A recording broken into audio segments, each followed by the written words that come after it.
नमस्कार दोस्तों, स्वागत है आप सभी का एक बार फिर संकल्प एकेडमी के आपके अपने YouTube चैनल पर। मैं चांद कुरैशी और आज हम आप सभी के लिए लाए हैं एक बहुत ही बेहतरीन चैप्टर जिसका नाम है सत्ता के वैकल्पिक केंद्र।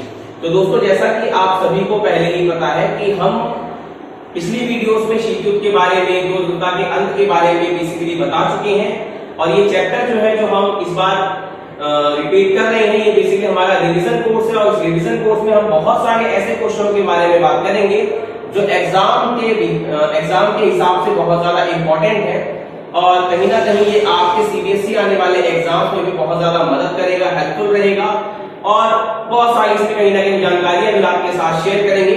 तो समय को व्यर्थ करते हुए आज चलते हैं, समय को बिल्कुल भी बर्बाद ना करते हुए, जैसा कि समय को ना बर्बाद करते हुए हम अपने चैप्टर को शुरू करते हैं। तो चलिए आइए जरा नजर डालते हैं एक बार। जैसा कि हम आज बात करने वाले हैं, हम बात करेंगे सत्ता के वैकल्पिक केंद्र के बारे में, यानी कि सत्ता के शासन के और भी कहीं ज्यादा केंद्र बिंदु है कि शासन कैसे किया जाए। शासनों का माध्यम केवल शासक नहीं होता, शासन जो होता है वो संगठनों के माध्यम से भी होता है। तो यही चैप्टर हमारा, इसमें हम बेसिकली अलग अलग संगठनों के बारे में पढ़ेंगे, कुछ ऐसे क्षेत्रीय संगठनों के बारे में जानकारी प्राप्त करेंगे जो बहुत ज्यादा इंपॉर्टेंट है। जैसा आप सभी को मैं आपको बताना चाहूंगा बेसिकली कि जब हम संगठनों के बारे में बात करते हैं तो संगठन, यहाँ पे हम बात करेंगे क्षेत्रीय संगठनों की। और क्षेत्रीय संगठन होते क्या है? जो संगठन या जो ग्रुप देशों का जिसका विस्तार एक महाद्वीप के अंदर होता है तो वो क्षेत्रीय संगठन कहलाता है। एग्जाम्पल मान लीजिए मैंने कहा कि भाई सपोज कि यहां पे हमारा एशिया महाद्वीप है और यह हमारा अफ्रीका है।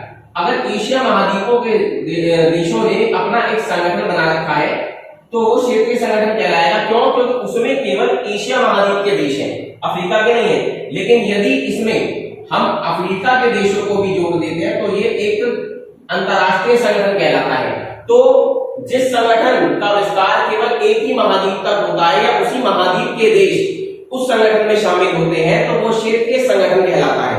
ठीक है ना? जैसा कि आज हम पढ़ेंगे क्षेत्रीय संगठनों को बनाने के पीछे क्या उद्देश्य है, आवश्यकता बताइए।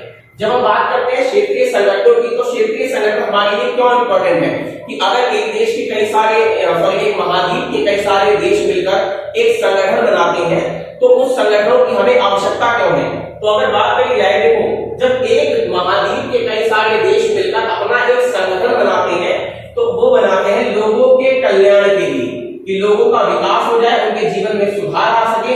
इसीलिए वो सारे देश मिलकर कहीं ना कहीं एक संगठन का निर्माण करते हैं। जब कई सारे देश इस संगठन में शामिल हो जाते हैं तो एक दूसरे की समस्याओं को समझते हुए लोगों के विकास पर ज्यादा ध्यान देते हैं।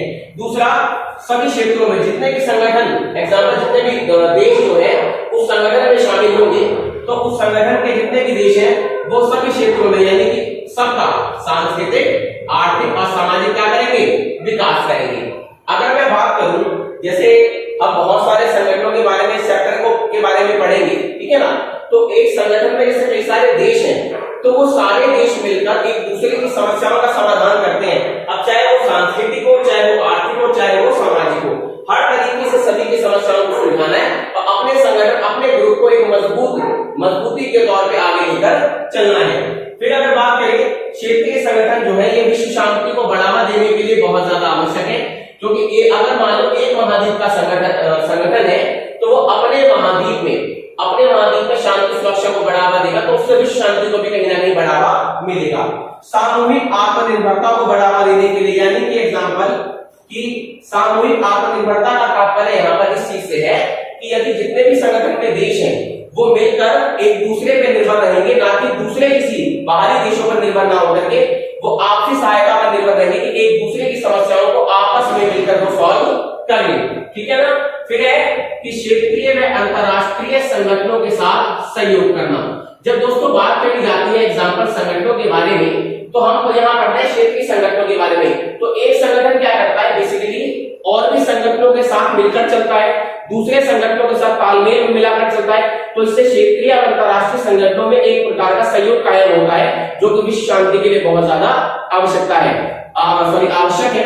और यहाँ पे अगर हम एग्जाम्स के रिलेटेड पर्पस से देखें, एग्जाम्स के बारे में देखें तो ये क्वेश्चन कहीं ना कहीं आपका बहुत ही ज्यादा महत्वपूर्ण है और इंपॉर्टेंट है। क्योंकि ऐसे ही क्वेश्चन सीबीएसई कहीं ना कहीं एग्जाम में पूछता है, क्योंकि जो आपकी तर्क शक्ति पर आधारित होता है कि आप में सोचने की शक्ति कितनी, क्षमता कितनी है कि आप उसका समझ के उत्तर दे पाए। अब आगे चलते हैं, चलिए समय ना व्यर्थ करते हुए। तो अगला हमारा टॉपिक है वो है यूरोपीय संघ के बारे में। आज हम यूरोपीय संघ के बारे में थोड़ा सा पढ़ेंगे, क्योंकि हमने यहाँ पे थोड़ी छोटी वीडियोस के माध्यम से आपको चैप्टर के बारे में समझाया जा रहा है, जानकारी दी जा रही है। तो कोशिश कीजिएगा कि ज्यादा से ज्यादा इसे शेयर करते रहिएगा और जितना हो सके लोगों को भी इसके बारे में पता होना चाहिए। तो जो जानकारी हम दे रहे हैं वो आप औरों तक भी पहुंचाइएगा, ठीक है ना। तो आइए यूरोपीय संघ के बारे में देखते हैं। यूरोपीय संघ का क्या? यूरोपीय संघ बेसिकली यूरोप के देशों का एक संगठन है, जैसा कि हमने देखा है। तो ये शीत युद्ध से प्रभावित होकर बना यूरोप के 12 देशों का एक संगठन था। जब हम बात करते हैं यूरोपीय संघ की, तो यूरोपीय संघ जो था एक 12 देशों का, यूरोप महाद्वीप के 12 देशों का बना एक संगठन था। जैसे आपको पता होगा, अगर दुनिया के नक्शे को आप देखोगे तो दुनिया के नक्शे में 7 महाद्वीप है। अगर हम यहाँ बात करें, उत्तरी अमेरिका, दक्षिणी अमेरिका है, हमारा अफ्रीका है, हमारा यूरोप है, एशिया है, ऑस्ट्रेलिया है और हमारा अंटार्कटिका है।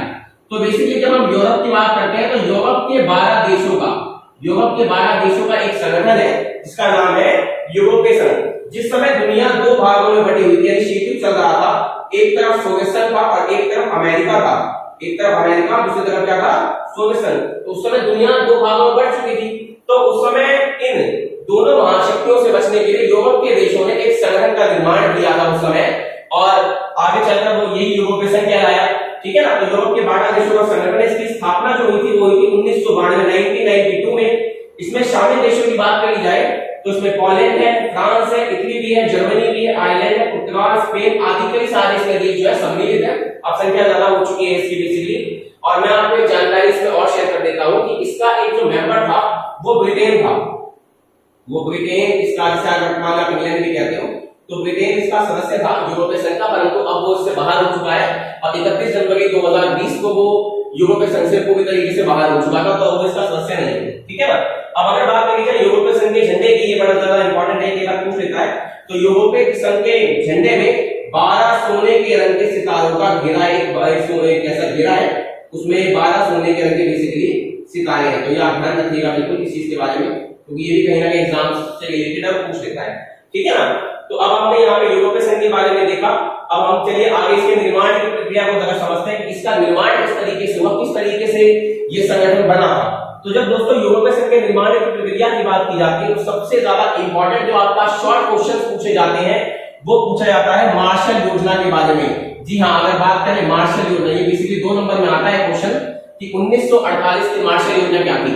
तो मैं आपको बताना चाहूंगा कि यूरोपीय संघ के निर्माण में जो पहला कदम था वो मार्शल योजना का था।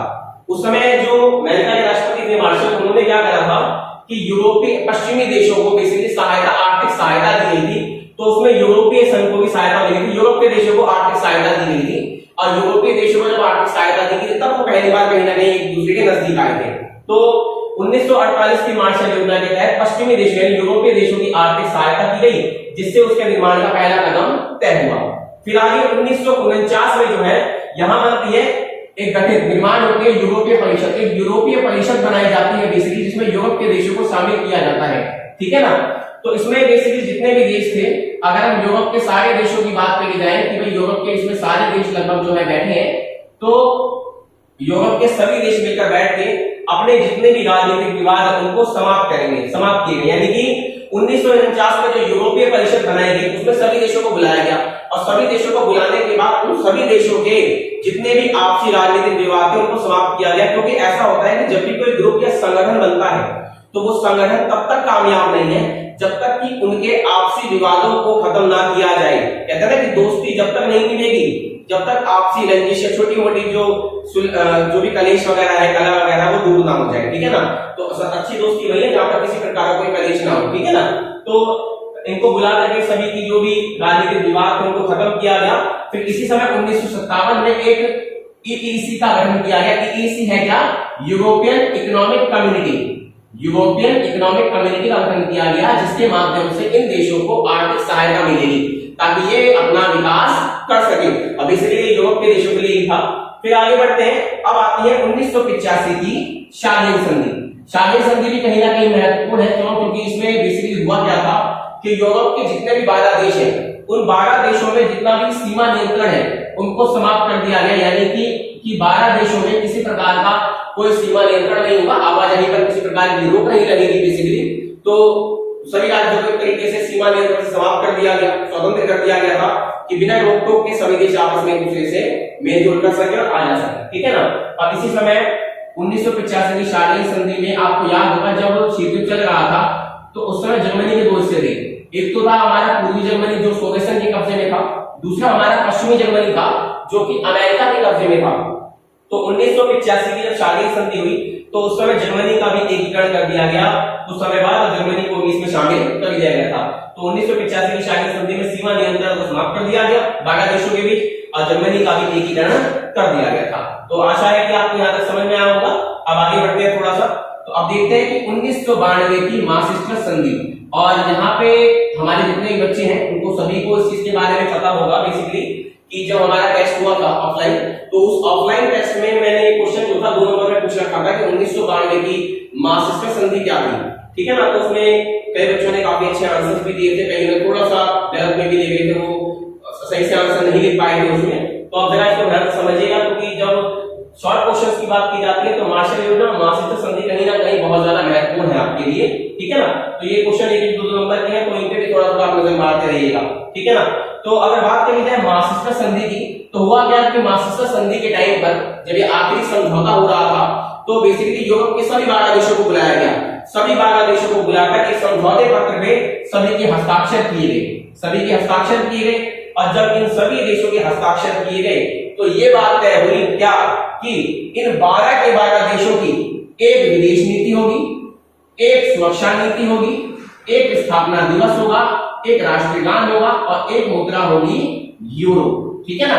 तो इन सभी देशों ने इन सभी शर्तों को लागू किया, स्वीकार किया और तब जाके यूरोपीय संघ का निर्माण हुआ, जिसके अस्तित्व के बारे में आज हम सब मिलकर यहाँ पर पढ़ रहे हैं। और अगर आपको बेसिकली एग्जाम पर्पस से जो भी लोग यहाँ पर आए हैं, जिसको भी ये वीडियो वगैरह जो लोग देख रहे हैं एग्जाम पर्पस पे, तो ध्यान दीजिएगा, आप छोटी छोटी जानकारियों पर ज्यादा ध्यान दीजिएगा, क्योंकि छोटी छोटी जानकारियां जो होती हैं ये बेसिकली बड़े क्वेश्चन का निर्माण अपने आप कर देती हैं। अगर आपको छोटे छोटे क्वेश्चन याद हो जाएंगे ना तो बड़े क्वेश्चन आप आसानी से कर लेंगे, ध्यान रखिएगा। वो लोग दूसरे होंगे जो ये कहते हैं कि बड़े क्वेश्चन पहले रखो फिर छोटे छोटे क्वेश्चन पढ़ो, नहीं, हमारा सिंपल सा है कि आप छोटे छोटे क्वेश्चनों को पहले याद करो, ठीक है ना। छोटे क्वेश्चन याद हो जाएंगे तो बड़े क्वेश्चन अपने आप कर लेंगे, ठीक है ना। तो यहाँ पर आज हमने जो पढ़ा है वो क्षेत्रीय संगठनों के बारे में पढ़ा, यूरोपीय संघ के बारे में पढ़ा, उसके निर्माण स्थापना मैंने आपको बताया 1992 के बारे में कि 1992 में इसकी स्थापना हुई, ये ध्यान रखिएगा। उसके झंडे के बारे में कि 12 सोने के रंग के सितारों का उसमें घेरा है। और यूरोपीय संघ के निर्माण में मार्शल योजना बहुत ज्यादा इंपॉर्टेंट है और मास्ट्रिक्ट संधि बहुत ज्यादा इंपॉर्टेंट है। देखो दोस्तों, अगर बात करी जाए एग्जाम पर्पस पे तो बेसिकली आपको जो जानकारी हम आज यहाँ पर दे रहे हैं तो आप उन जानकारियों को जितना हो सके कोशिश कीजिए कि कॉपी में अपने शॉर्ट नोट्स बनाइए, क्योंकि एग्जाम पर्पस पे क्या होता है कि जो शॉर्ट नोट्स होते हैं ना वो बहुत ज्यादा आपके लिए हेल्पफुल है, क्योंकि यही कहीं ना कहीं आपके एग्जाम्स के लिए आपके प्रिपरेशन में बहुत ज्यादा मदद करेंगे। कई लोग क्या करते हैं वो जैसे मर्जी लिखते रहते हैं, ठीक है, रट्टे मारते रहते हैं। तो देखो ऐसा होता है कि सीबीएसई जो है ना बेसिकली यहाँ पे रट्टा काम नहीं आएगा, क्योंकि आप कितना रट्टा मान लोगे, इतने ज्यादा क्वेश्चंस हैं, शॉर्ट क्वेश्चंस भी हैं, लॉन्ग क्वेश्चंस भी हैं, सपोर्टिंग मटेरियल भी है बेसिकली, और बुक के बारे में भी पढ़ना है, तो कार्टून्स भी हैं जैसा कि है, मैप भी है, तो इतना सब आप रट्टा नहीं मार सकते। तो कोशिश कीजिए चीजों को समझिए, जितना आप चीजों को समझेंगे ना उतना ही ज्यादा वो आपके लिए बेनिफिट रहेगा और कहीं ना कहीं आप उसका बहुत ज्यादा फायदा उठा पाओगे, ठीक है ना।